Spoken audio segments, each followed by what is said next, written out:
of the conference and honor of Nigel Hitchin. Our first speaker is Yuri Tschinkel from the Quran Institute and the Simons Foundation, which has provided support for this conference. Yuri works in algebraic geometry and is one of the leaders in the areas of birational geometry, rationality, various arithmetic questions associated with those. And it's a pleasure to introduce him for our first talk. Thank you. Thank you very much for this introduction. I'll turn this off. And it's a great pleasure to be here. I'm delighted to be part of this conference. So I'll be talking about Equivariant geometry, in particular cubic hypersurfaces. So what is it about? So let G be a finite group and X a smooth projected G variety over a field, typically algebraically closed of characteristic 0. So it's not strictly necessary. And G acts generically freely and regularly on X. So the main questions in birational geometry in this setup are, is the G action on X equivariantly birational to a linear action? That is there a representation of your group, a faithful representation, so that X and the projectivization of that representation are equivariantly birational. And a related notion is stable linearizability. When you take the product of your G variety X with a trivial G variety, well, PM, so there is no action on PM, and you want to investigate whether or not that product is equivariantly birational to a projectivization of a representation. All right. Now, there is another notion in this field, which is projective linear actions. So what is a projective linear action? Well, it's an embedding of your finite group into PGLN plus 1 that acts on Pn, but it would come from a n plus 1 dimensional representation of a central extension of your group G. And again, you can ask about projective linearizability and stable projective linearizability. And there are some analogies, of course, in this area between birational geometry over non-closed fields.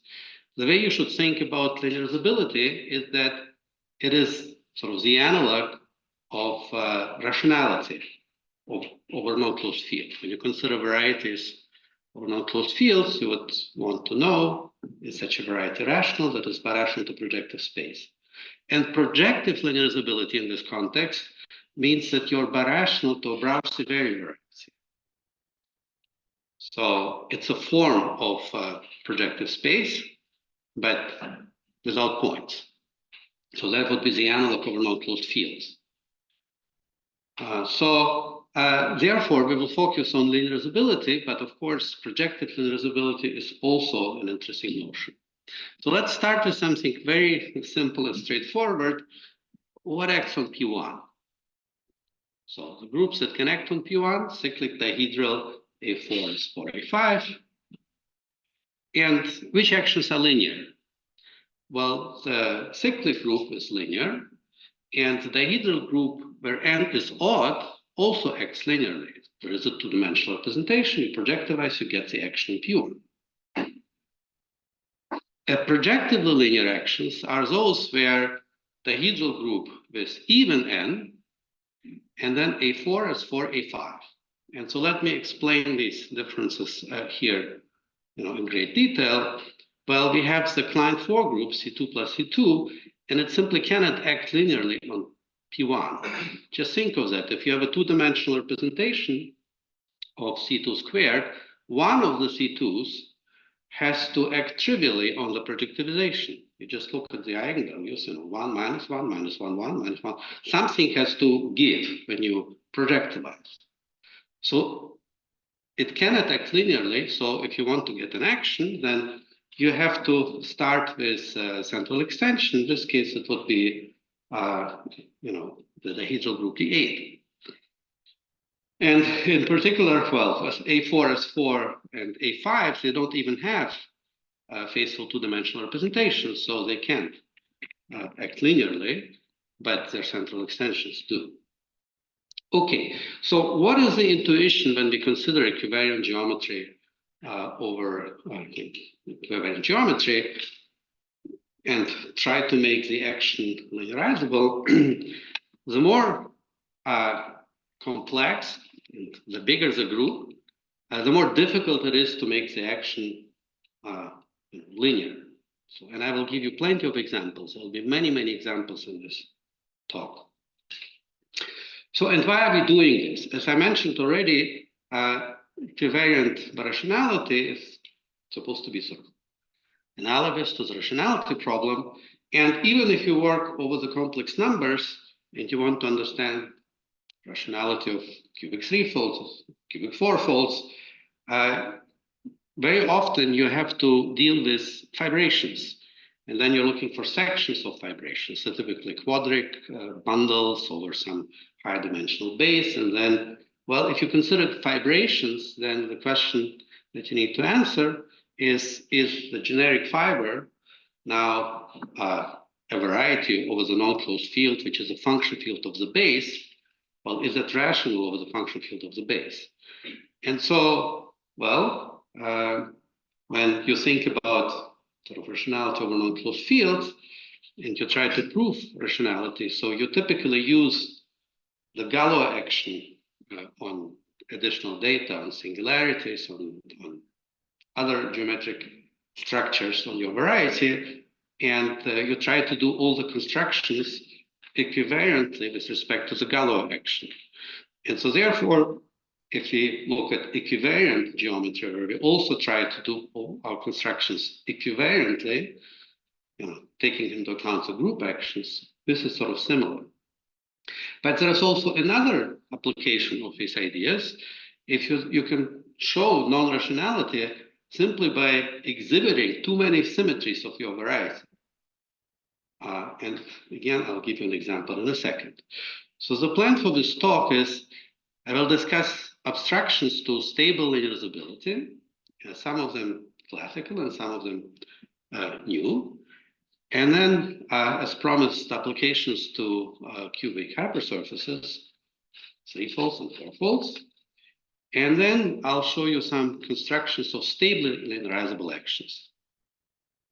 Okay, so one of the abstractions for being linearizable is that the group G is too large. And again, I'll comment on this a little bit later. It's just too large.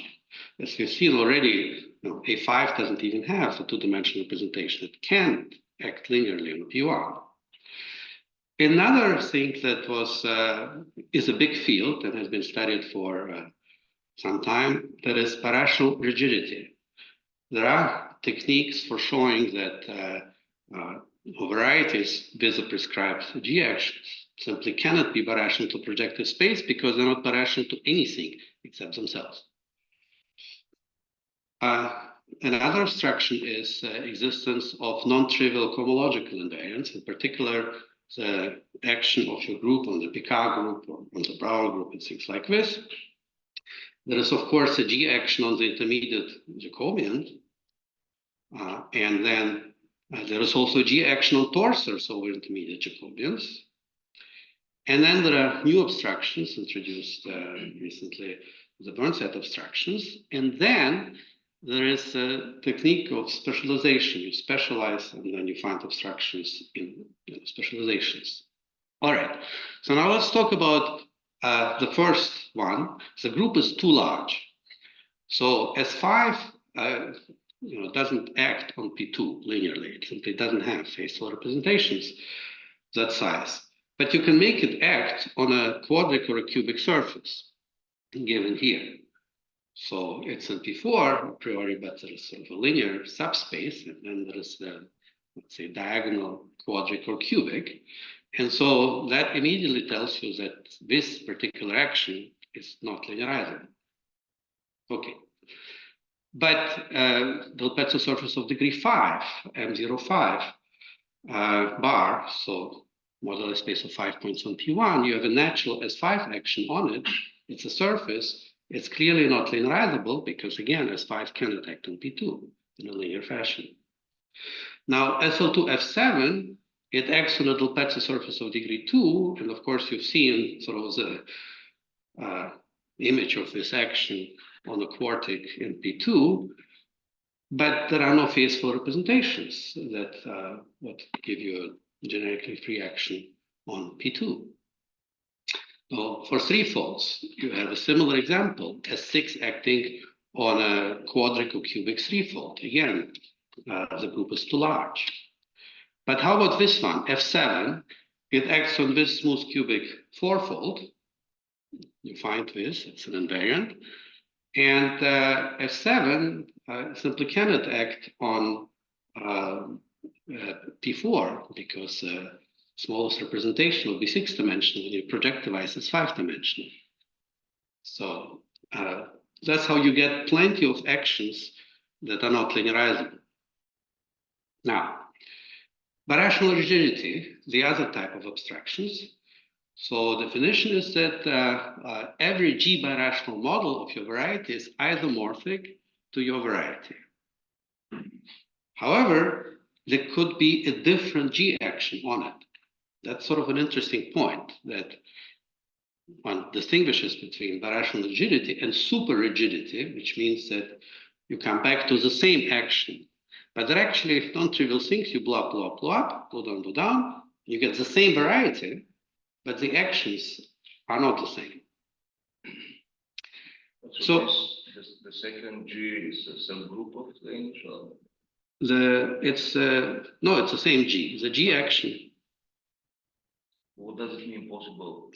It's the same G, okay, but it's not conjugated to the original G. That's the point. It's really, okay. Yeah, hard to imagine that such things exist, but well, they do. Now, A5 on M05, A5 can act on P2. There is a 3-dimensional representation you projectivize.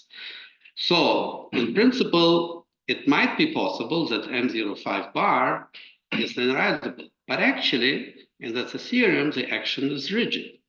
So A5 acting on M05 bar is not linearizable. Well, you look at the quadric threefold, over C, sum of 5 squares in P4, it's quadric, it carries the S5 action. And it turns out that it's actually a non-trivial result that the S5 acting on the smooth cubic threefold, if the action is birational rigid, and so not linearizable. And S5 can act on P3. There's a 4-dimensional representation. Now, Avilov showed that, so there is M06 bar, the segregated cubic threefold. There are actually 2 A5s in the picture. There are 2 conjugacy classes of A5s in S6. For one of them, linearizability is known.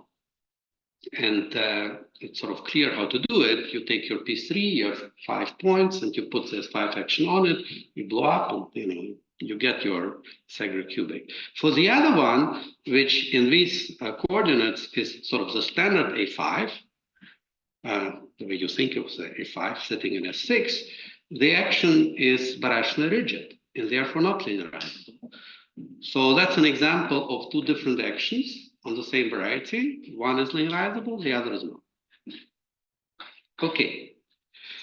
Now, so here is an interesting variety that, yes, was also of interest to Nigel some 20 years ago in this paper, a lecture on the octahedron. Namely, you take Grassmannian 2,5, and we're going to take representation, 5-dimensional representation of A5. And when we take the wedge 2, it will decompose the sum of 2 3-dimensional ones and a 4-dimensional one. So everything is A5 equivariant. And now we take the intersection, Grassmannian 2,5, with the projectivization of this 7-dimensional representation. And so we get what is known as, well, it's a very special found of threefolds called the Betsu threefold with an A5 action. Cheltsov and Shramov wrote a book studying the birational geometry of this particular action. And so the main result of the book, 500 pages, is to show that this action is birationally rigid. It's an amazing accomplishment. When you go through the book, through the chapters, they have to connect it to geometry of K3 surfaces and all kinds of actions. They classify everything inside. They find beautiful birational correspondences and so on and so on. But that's the main result. Okay? So, well, here is a 9-nodal cubic threefold. It's sitting in P5, but actually in P4. And you clearly see the action of S3 squared on it, x1, x2, x3, x4, 5, x6. And then there is Z02 that's swapping those two S3s. So it's equivariant and it's birationally rigid. So is it smoothing of the Segre cubic? So it's a 9-nodal. The Segre cubic, the one that we saw, it's 10 nodal. And I'll talk about these things in detail a little bit later. Okay, so that's the whole sort of field. There are tools from projective geometry and so on, analysis of singularities. So now let's talk about cohomology.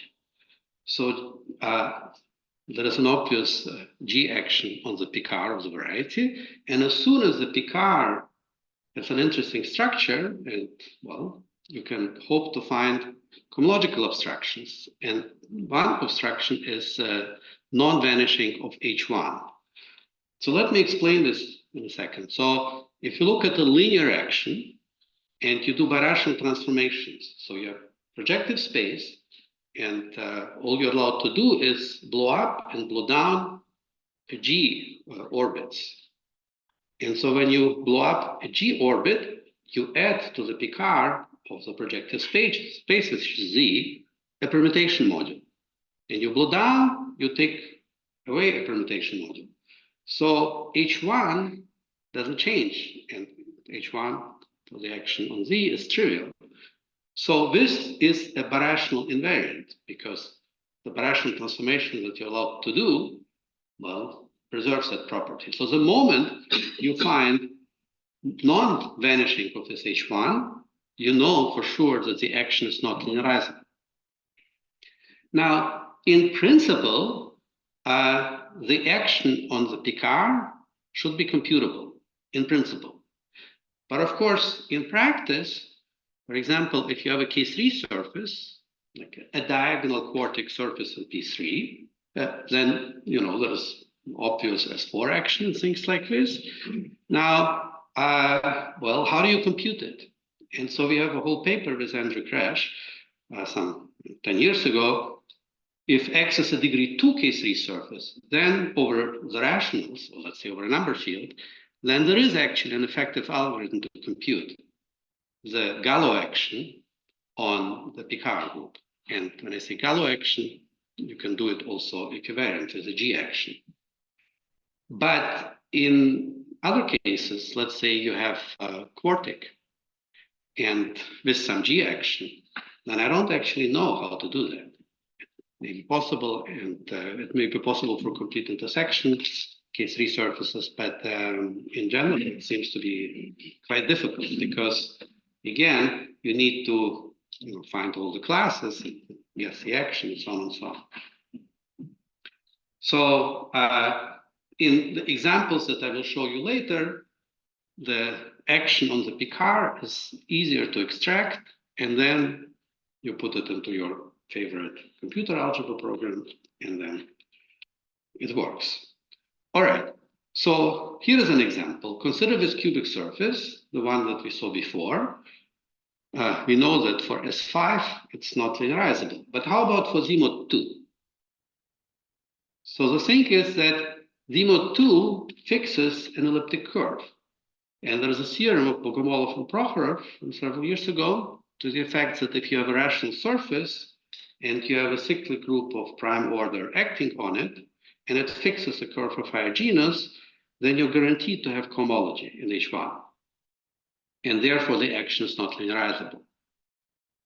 So here is another one. Now I'm looking at the 9-nodal cubic, the one that we saw before. And we look at the action of Z mod 3 on it.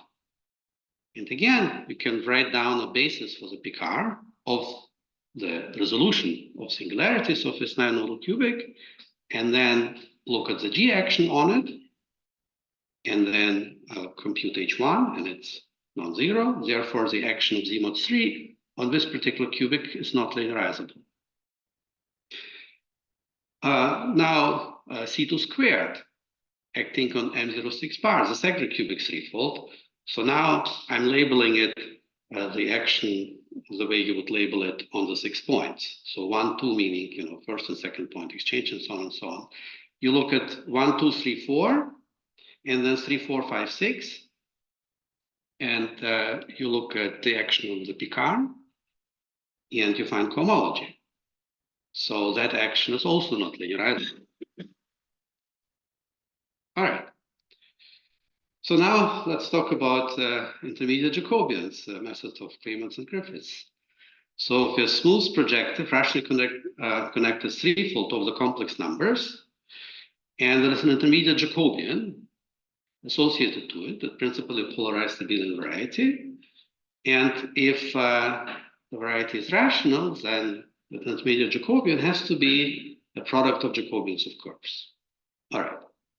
Now, to check or invalidate this property is actually not straightforward. It takes work even for cubic threefold or other such varieties to do that.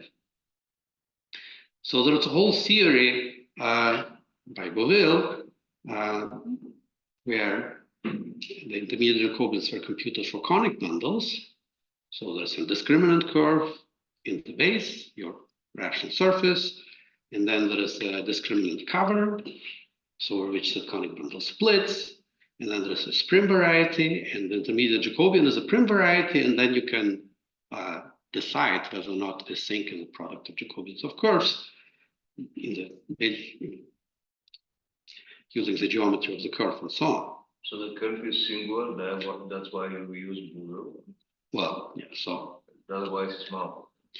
Now, so let me show you how this kind of abstraction helps to prove irrationality using symmetries. So a priori, you're just interested in irrationality of a certain variety, but suppose it has symmetries, like this one, S7 symmetric Fanus threefold.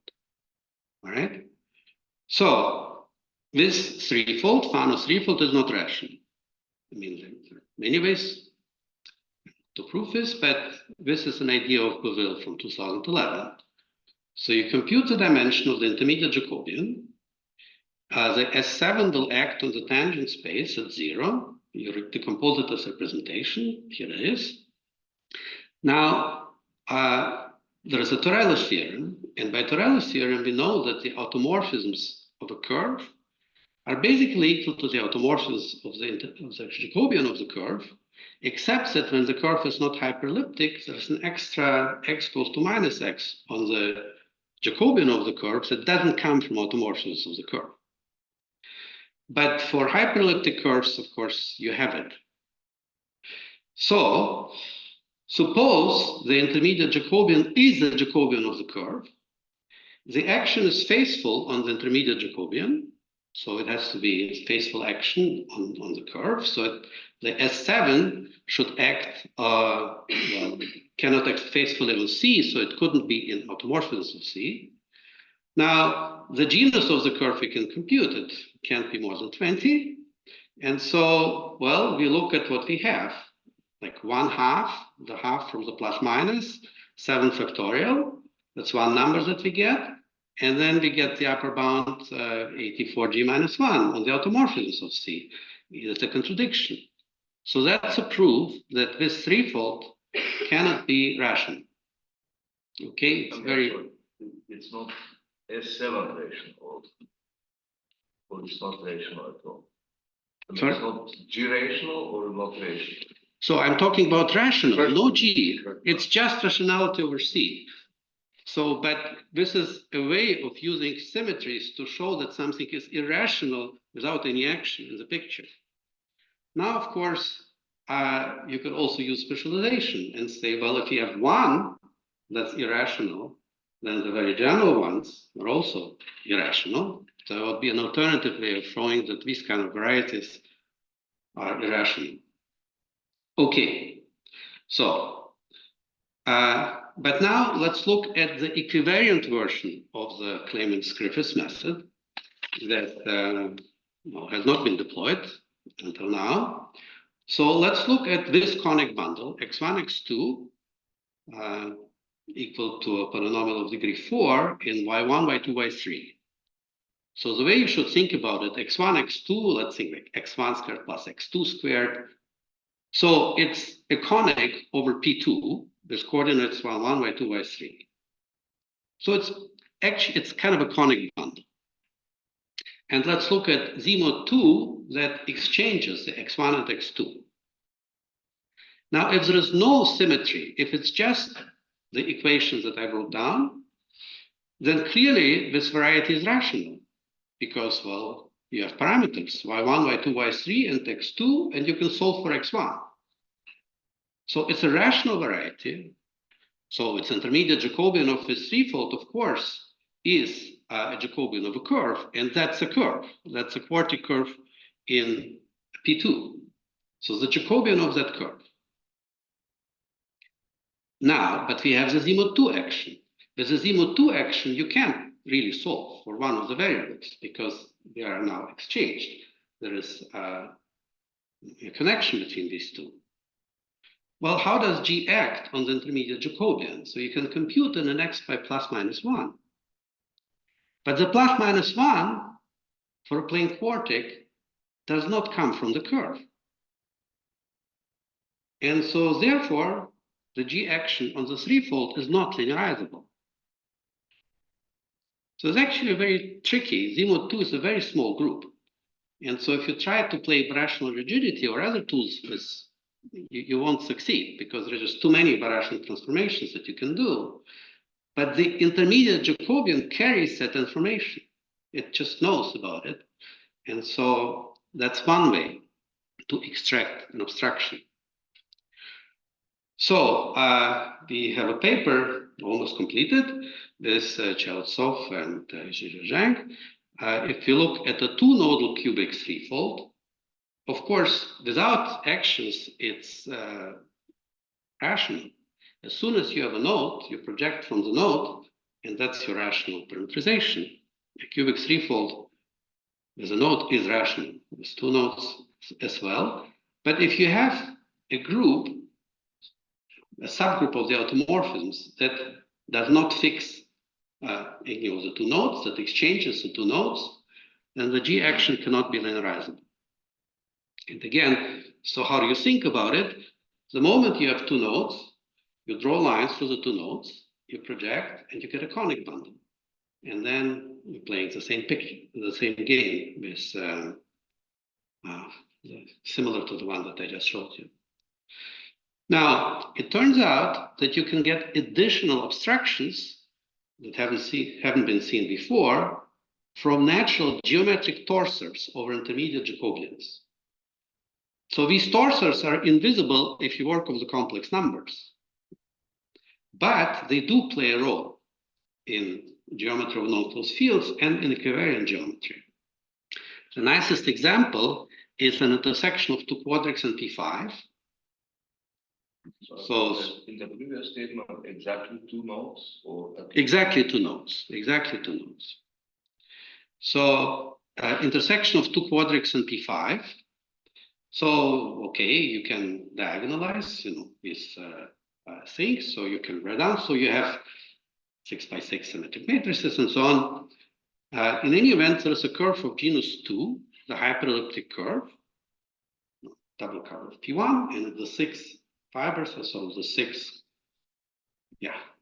determinant of this characteristic polynomial. Anyway, so you have a hyperelliptic curve of genus 2 associated to this thing. And so, of course, so the Jacobian of that curve is the intermediate Jacobian of the threefold. So it's a rational variety, and the way you see it, it's very easy to fiber it in quadrics over P1. You over the complex numbers, you have to have a section, and the moment you have a point on a quadric of the function field of the base, it's rational. So the rationality constructions are straightforward, everything is known, kind of a beautiful variety. However, the variety of lines on it, it's isomorphic to the Jacobian of that genus 2 curve, but not canonically. And the first time you see that not canonically is, of course, when you work over non-closed fields. You can have curves that are not isomorphic over the ground field, but are isomorphic over the extension.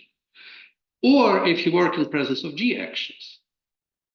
And so, Brandon Hassett and I introduced sort of torsor abstractions using this, in particular for this particular example. And so the theorem is that in the equivariant context, the G action on intersection of two quadrics is projectively linearizable if and only if there is a G stable line. That is, the variety of lines has a fixed point. It doesn't mean you have fixed points for the G action on that variety. Of course, if you wanted rationality, you have to have rational points. But here you don't. So you're linear without fixed points. So over non-closed fields, our theorem is if you have rational points and a line defined over the ground field, then the intersection of two quadrics is rational, in effect, if and only if. All right. So now let me give you an example. So two quadrics, we can diagonalize the quadric simultaneously. We can assume that one of them is just sum of squares, and the other one is sum of squares with some coefficients. All right, and now let's look at Z mod 2 that acts as prescribed. So trivial on the first four coordinates and -1, -1 on the last two. Well, then G does not fix lines. And so the action is not linearizable, because when you look at what's fixed, that means x5, x6 equals 0, you get an intersection of two quadrics in P3, and that's a genus 1 curve. So there are no lines fixed by this action. So that's it. And there are many other examples, once you have that. So now let me talk about another type of abstractions, the Burnside abstractions. I'm going to present the simplest version of Andrew Krashen defined a year ago. So suppose you have a G variety X. Now you want to analyze the action of what you call a standard model. That is, we blow up equivariantly so that we have a Zariski open U, where the action is free, and the complement is the normal cross X divisor. And for every component of the complement, either the G action preserves that component, or it moves the component to something that's disjoint from the component. So you can reach this, and once you have achieved this, every other equivariant blow up will keep this property. Now, so suppose we have such a variety in standard form. So we have a collection of divisors. The stabilizers of those divisors are necessarily cyclic subgroups of your group. And we will consider those up to conjugation in the big group. In other words, we'll take into account the whole orbit.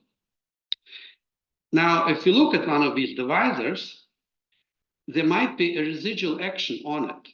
So a cyclic subgroup stabilizes the divisor, and then the rest of the group can either move the divisor to other components of the boundary, disjoint from the original one, or some part of the action can go into the divisor.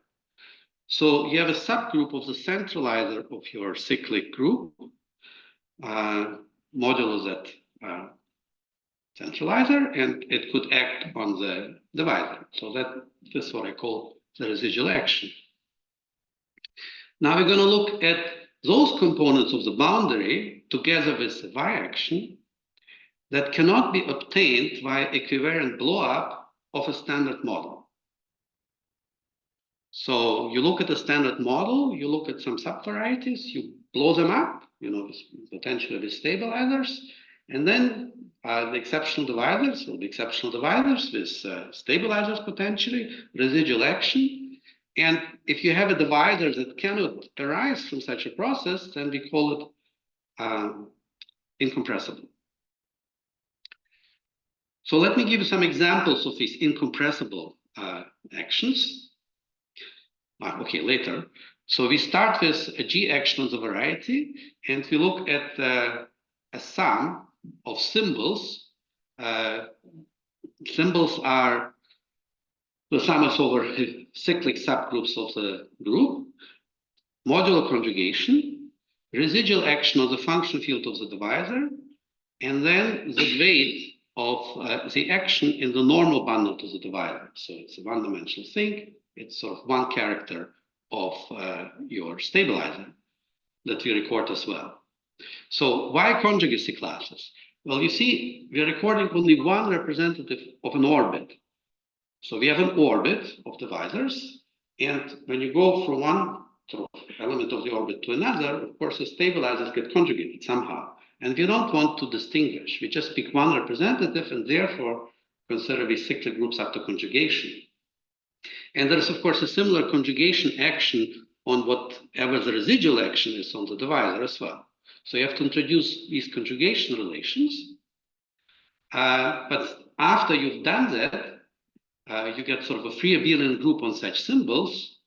And, well, the easy in this case theorem is that this is a well-defined G birational invariant of the action. So how does this relate to the fixed points of the action? So not at all. You don't have to have fixed points. You just have some cyclic subgroups that stabilize some divisors and so on. Fixed points are, yeah, might have or not have fixed points. But if you have their part. If G is non-abelian and if G fixes something, then this is not a standard model. You need to blow up. And if I saw this in the what would be the relation to seeing this in the category of stacks I'm doing? That's a very good question. What happens in the category of stacks? So we're about to release a paper where we describe what happens for stacks. So there is this transition from a variety with a G action, the quotient stack, and field of invariance. So a model for a field of invariance. So that means quotient. And so in each transition, you lose information. And so there is a way of introducing these kind of invariants, much more involved, where you take into account all stabilizers and all loci and so on, for stacks, orbifolds. And we do that. And it's a whole story. And then we prove the specialization. Anyway, it's about to come out. Hopefully next week. But again, so the invariant that I just presented is really the simplest such thing. You take the full Burnside group, we take into account higher codimension, loci, full stabilizer stratification, and so on and so on. But this one is easiest to present because there are no relations. It's just a free abelian group on these symbols. All right. So what is incompressible? Now, in dimension one, everything's incompressible. It's kind of not interesting. In dimension two, as I mentioned, if your action, let's say a cyclic group, fixes a curve of higher genus, well, you get cohomology. Well, in fact, the moment one of your divisors, a curve on your rational surface or your surface, has genus at least one, no matter what you do birationally to it, you blow up, blow down, you can't add a curve of higher genus. So the moment you have a curve with non-trivial stabilizer, it will persist through every birational model. So this is an example of an incompressible symbol on a surface. Now, you could also have a curve of genus 0. The moment the action is not cyclic on that P1, the symbol is incompressible. Okay? So In particular, if you suddenly have a P1 on your rational surface with an S3 action on it, and a Z-mod 2, say, stabilizer or some cyclic stabilizer, that thing doesn't go away, it's incompressible. So in dimension 3, well, when you blow up loci on a threefold, you add, of course, the exceptional divisor will be uniruled. I mean, there will be projectivization, some normal bundle to something. So if your thing in the middle is not uniruled, sort of a general type surface in a threefold, then this is an incompressible symbol. But another abstraction would be cohomology for the residual action on the divisor. Again, the moment you have cohomology, you can't get it from blowups. And then another possibility would be, well, if your action is not equivariantly birational to a y action on like a Hertzebruch surface, projectization of normal bundle of some P1, then you can't get it. So S4 action on P2, the moment you see that as a residual action in one of your divisorial symbols, it's incompressible. And so you can use these incompressible symbols to distinguish actions.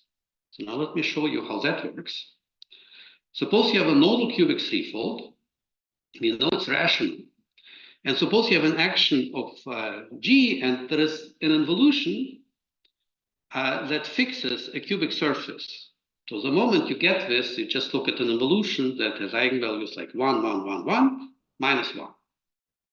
And then suppose the residual action on that cubic surface fixes some curve of genus at least 1 on it.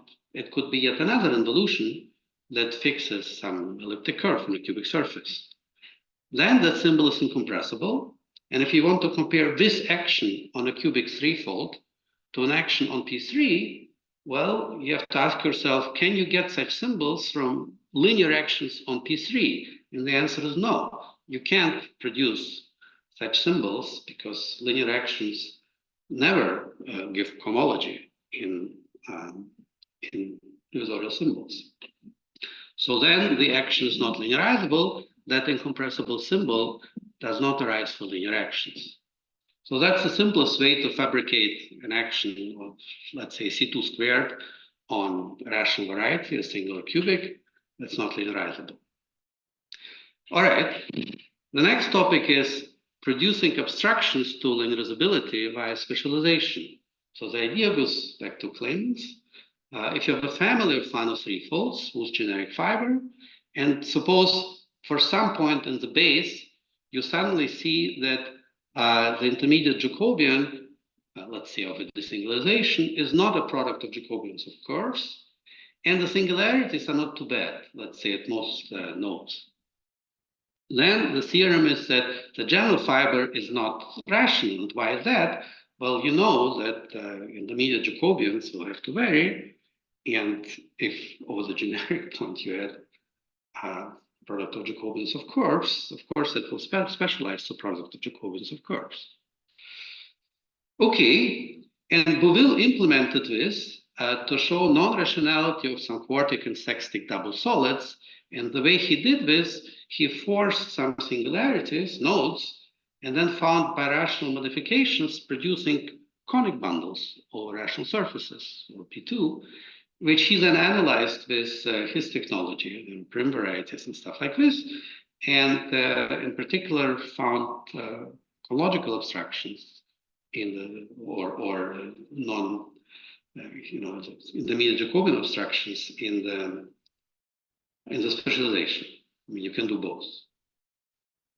Now, this idea specialization got revived 10 years ago by Voisin. She referred to the integral decomposition of the diagonal and showed that that specializes. And the failure of this integral decomposition, sort of its notion, goes back to Bloch and Srinivas from many years before Voisin. The failure of that integral decomposition abstracts rationality and stable rationality, and well, then you can show that a very general fiber is not stably rational. Kolyatolin and Pirutka used a related notion, universal Chow zero triviality. In the case Schindler in 2017 showed that stable rationality specializes directly without appeals to cycles or anything like this. And Maxime and I showed that rationality specializes. So these last two things use ideas from atomic integration and so on. And then, of course, they wanted to push, and Lucretia and I showed that equivariant birationality specializes as well. So you have G varieties over a base, and the G action extends, then if the special fibers are not G equivariantly birational, then very general fibers cannot be birational. And then you can consider these notions also in the context of varieties as logarithmic volume forms. And this here, Chamberlain, Kontsevich, and myself, we have a theorem that shows specialization in this class. And then rationality of orbifolds of stacks, same story. Now, why is this interesting? Because immediately you get a wealth of new results. It was like a revolution, the idea of Lausanne in birational geometry. On the one hand, you can now deploy computable abstractions to stable rationality, such as cohomology, and that will arise in singular fibers that are invisible before you specialize. And on the other hand, you can also use this technology to establish rationality, because you can now refer to general position arguments. If you have like a general position argument for proving rationality, then if you specialize and your particular construction goes away, collapses, you don't need to worry about finding a new rationality construction. You're guaranteed to have rationality. So it has been used now in the context of cubic fourfolds. There are some rationality constructions, Pfaffian cubic fourfolds, that work sort of with the general point of the moduli space, but we are sort of unknown for all, say, Pfaffians, and you can do that now with this kind of specialization. Let's be concrete. So here is an example from the paper with Cheltsov and Zhang. So let's say we have a C3 acting on P4, like 1, 2, 3, and 4, 5, 6. And here is the action. You give the long cycle and an involution. That's your S6. And then you can write down G-stable nodal cubic threefolds. That is some equation that I didn't write down. You can prescribe the nodes. So I'm giving you the 3 nodes. It's a 3-nodal cubic. And there are no obstructions of the type that I described. There is no cohomology for that particular one. There's nothing that will tell you whether or not this action is linearizable. But now let's look at the 9-nodal cubic threefold with this particular equation. And now let's look at the family that will connect the 3-nodal cubic threefold to the 9-nodal cubic threefold. And suddenly, the 9-nodal has cohomology.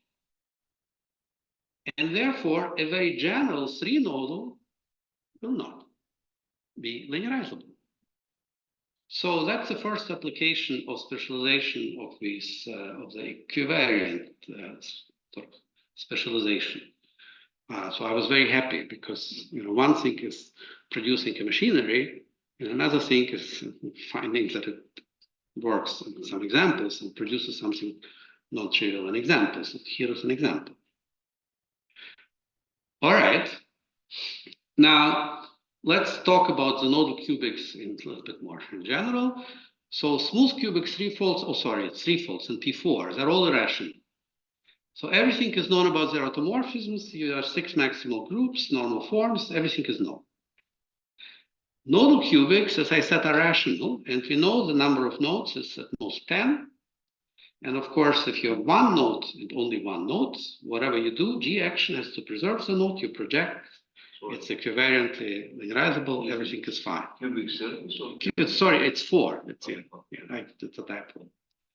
So, okay, now for the singular ones, we don't actually have a classification of automorphisms yet in normal forms. Okay, this is a matter of hard work. Now, suppose we are in the most singular nodal case, we have cubic in P4. It's given by, as before, linear form and diagonal form, the automorphism group S6. And so we study subgroups of S6 acting on the Segre cubic. And so here's the theorem.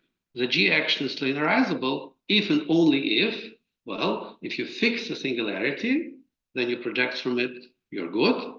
If the group is contained in the non-standard S5 up to conjugation, then as I described before, it's sort of P3, you block 5 points, the S5 acting on the 5 points and so on.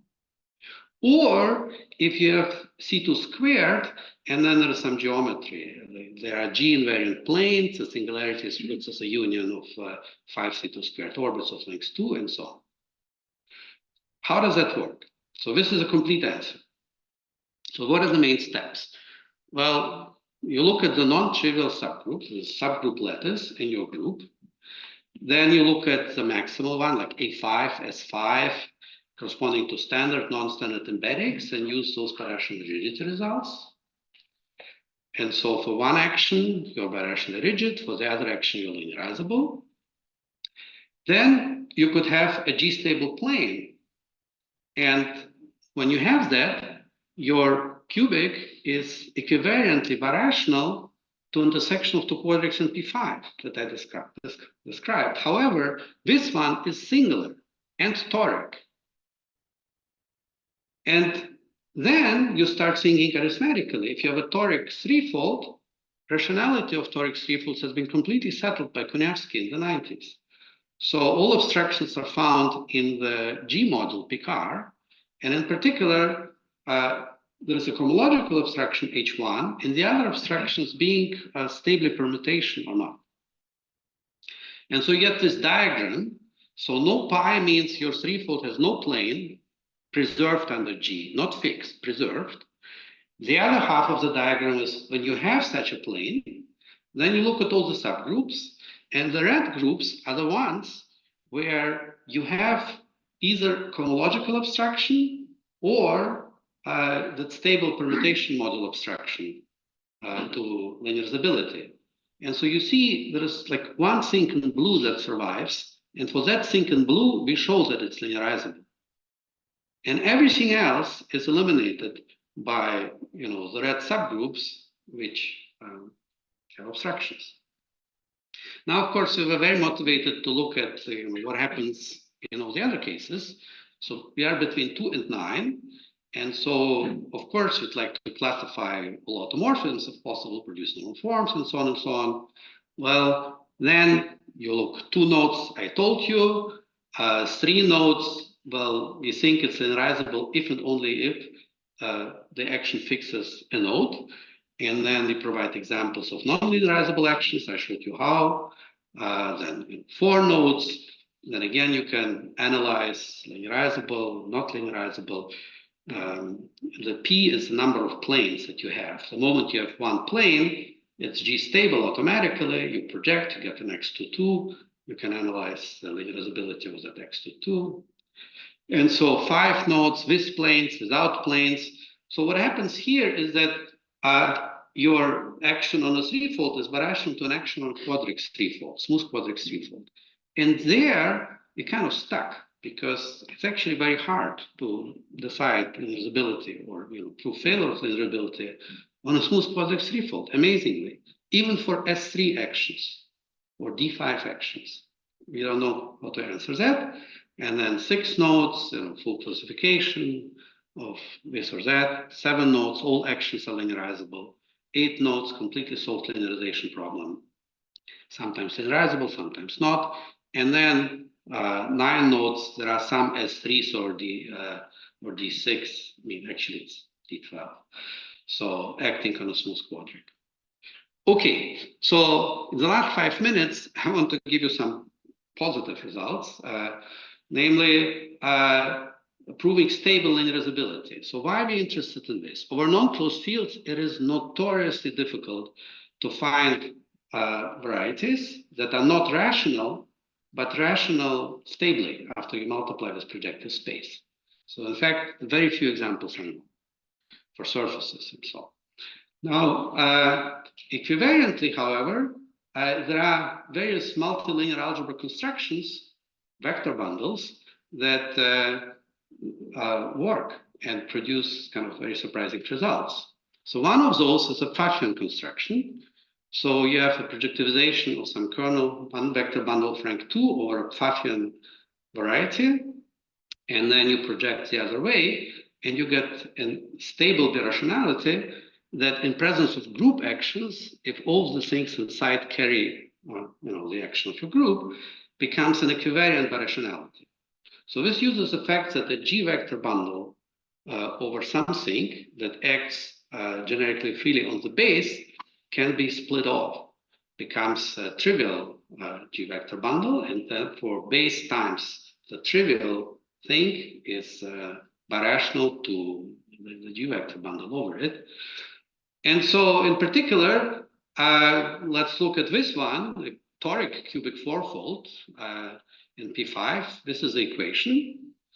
And this is a particular action. The group has order 450. And the action is not linearizable because that group simply doesn't have a faithful representation, dimension less than 6. So it can't be birational to P4. But the Pfaffian construction shows that this cubic fourfold times P1 is actually linearizable. And the same construction applies to the F7 smooth rational cubic fourfold that we saw before. So you produce a Pfaffian F7 equivariant cubic fourfold that's not linearizable because F7 doesn't have an action P4, but is stably linearizable. Times P1 is linearizable. But because it's Pfaffian, everything you do is sort of compatible with Kuznetsov component in the derived category, the variety of lines on that cubic fourfold, the G Hodge structures.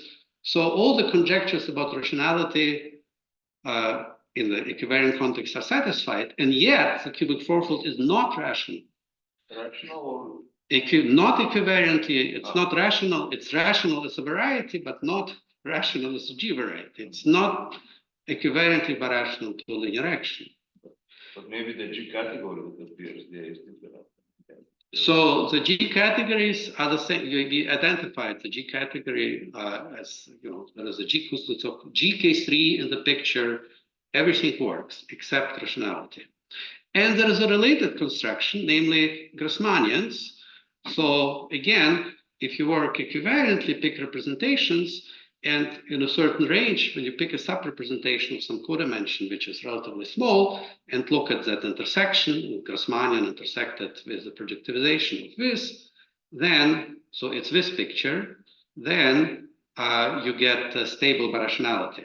Now, this is sort of used to show rationality of varieties in these Grassmannians, for example, V5, without actions. But the point is that when you project to the other way, what works in the context of non-closed field, namely finding a linear subspace that you then use to show that you're birational to the original thing, is not working here because you may not find a subrepresentation. And so that example that I like very much, Cheltsov and Shramov proves that this particular threefold, Delpezzo threefold with the A5 action is birationally rigid, but what we show is that times P1, it is actually linearizable. So to summarize, there are new invariants in equivariant birational geometry.